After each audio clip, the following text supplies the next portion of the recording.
Приветствую всех на канале, с вами Алекс Кларк, и, как вы уже давно поняли, это новостной ролик по вселенной Реаниматора. Но не только по клипу Back into Darkness, а в целом по его вселенной. Итак, не будем тянуть, ну и мы начинаем.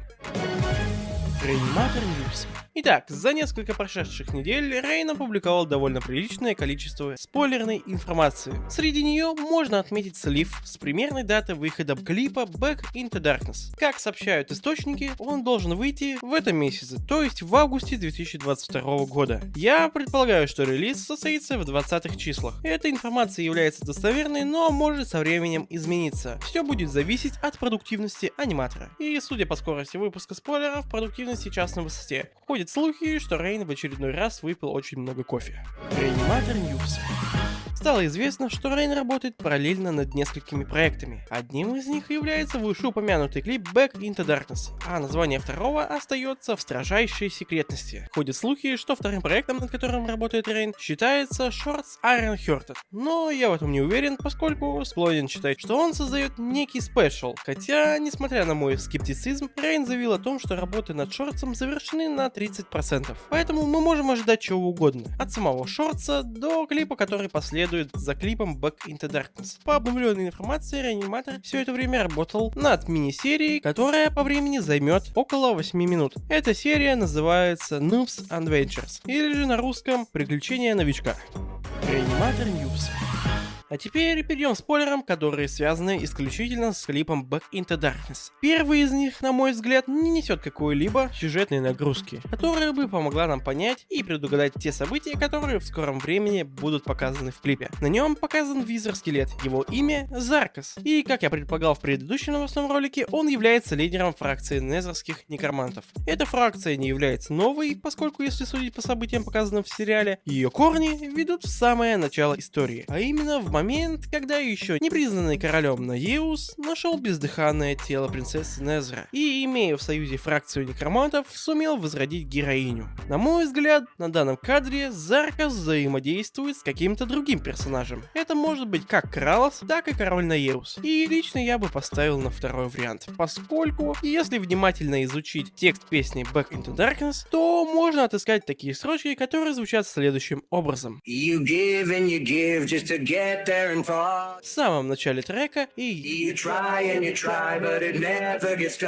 в его середине. Имея контекст в виде данного изображения, строчки обретают следующий смысл. Заркас выкладывается на полную и отдает все свои силы на то, чтобы воскресить своего короля. Но это сделать не удается. Он пытается и пытается, но в итоге получает лишь провал. Но в конечном итоге его попытки увенчаются успехом, и достичь наеусовского воскрешения удается, но с очень большим трудом. И это довольно логично. Реаниматор News. В предыдущем новостном ролике я говорил о том, что допрос Хоксворта, проведенный лидерами Фростборна, может увенчаться успехом, и Пиглин выдаст очень важную секретную информацию касательно Незерского короля. Однако мое предположение касательно того, что показанные события клипа, а в том числе и воскрешение Наеуса, будут являться воспоминаниями данного генерала, показанные благодаря качественному допросу, к сожалению, рассеивается на глазах за счет наведения новых сюжетных данных. И я уверен в том, что авторы решат использовать демонстрацию событий, происходящих в Незерском измерении, которая будет проходить параллельно с допросом вышеупомянутого персонажа. Конечно, есть и третий, самый аморальный вариант. Зрителям попросту могут показать допрос, после которого их сразу же переместят на локацию, в которой Заркас за кадром уже возродил своего короля. Но я убежден в том, что нам обязательно продемонстрируют полную фазу королевского воскрешения. Но вы представляете, насколько бы было забавно посмотреть на реакцию зрителей, которые очень жаждут воочию увидеть воскрешение данного персонажа, а оно пройдет за кадром. Да, это было бы весело, но и при этом досадно. Реаниматор News. Следующий кадр является довольно значимым, поскольку на нем изображено совещание крестоносцев Эндерстоуна, возглавляемое Лансом, и проходящее в кабинете лорда Патрика. Однако самого лорда мы не видим, потому что, скорее всего, он вместе с Хильдой в данный момент времени допрашивает Хоксворта, ну или же прогуливается за кадром. Не суть. Данное собрание может являться как прологом, так и эпилогом клипа. Может и вообще частью видеоряда, в которой идет музыка, а персонажи не издают звуков. Третий вариант вариант является самым скучным, и мне больше импонирует второй вариант. Однако я боюсь вас разочаровывать, ведь показанное может являться началом клипа, поскольку это объясняет то, почему Хильда и Патрик отсутствуют на совещании. Они попросту допрашивают Хоксворта, а по завершению допроса присоединятся к обсуждению насущных проблем. Да и к тому же, если этот диалог действительно является концовкой клипа, то в нем нам покажут задел на две следующие серии, в которых крестоносцы разделятся и будут искать последние кристаллы Энда, что уже были обнаружены Лансом и помечены на мировой карте.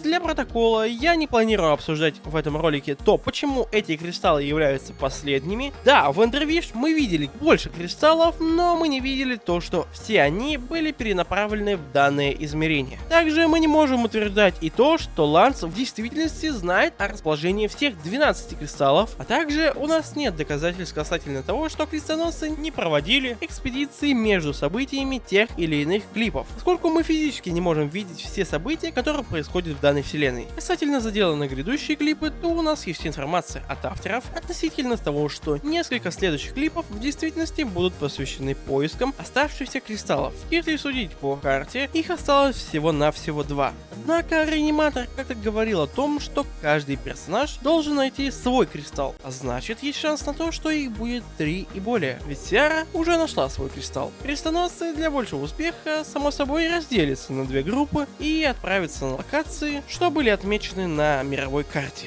Естественно, будет сформировано 2 группы. Я предполагаю, что Кейн отправится вместе со Стеллой, а Сиара с Райном. Подобное разделение позволит работать более продуктивно, поскольку Стелла и Райн имеют между собой около романтические отношения, которые могут подвести их обоих под удар. В свою очередь, у Сиары и Кейна братско-сестринские отношения, которые также могут навредить миссии.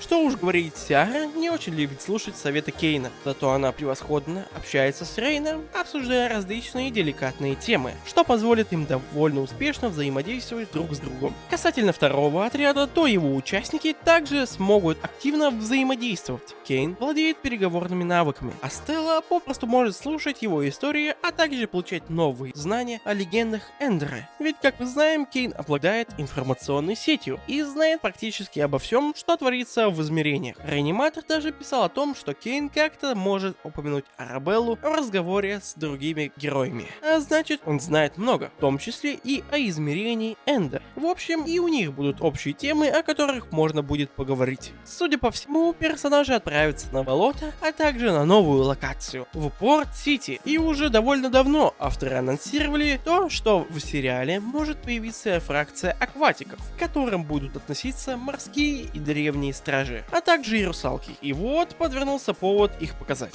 Скорее всего, к водным территориям отправятся Кейн и Стелла, по объективным на то причинам. Кейн лучший переговорщик, а Стелла лучшая волшебница. А Сиара и Рейн на болото, где могут столкнуться как с дракона-человеком, так и с выжившими ведьмами Ковина магов, которые, по словам Реаниматора, могут прятаться в замке Ланса.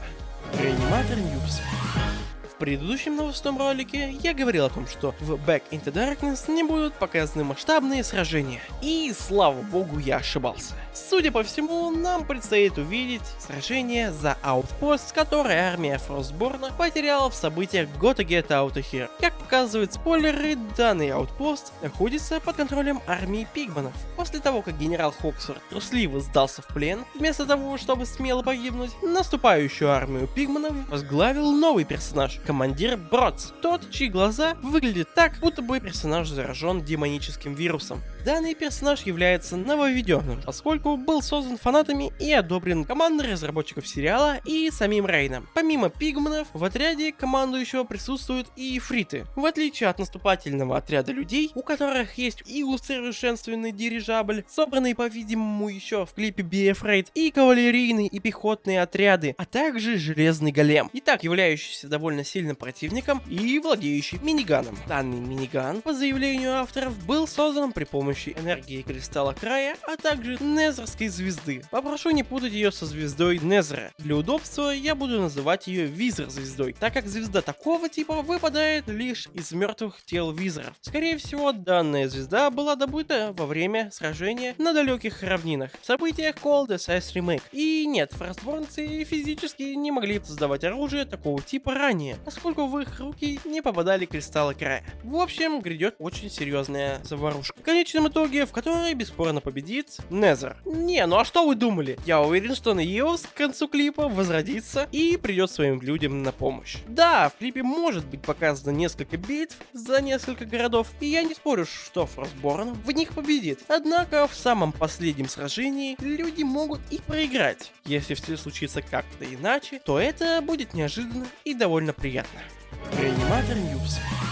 Из свежих новостей Реаниматор на своем Discord-сервере разархивировал канал Question Corners и возобновил ответ на вопросную рубрику. Там же было подтверждено, что в следующем эпизоде Кейн и Сиара отправятся добывать последний кристалл под музыку от Виафури. Скорее всего, они отправятся на болото, поскольку я считаю, что в Порт-Сити должен отправиться Рейн и его спутница, ведь он главный герой, и негоже второстепенным героям открывать зрителям новые локации. Если все пойдет именно так, то те, кто отправился на болото, наткнутся на дракона-человека. Однако, если Сиара возьмет себе в попутчика Ланса, то столкновение обеспечит героев новым союзником.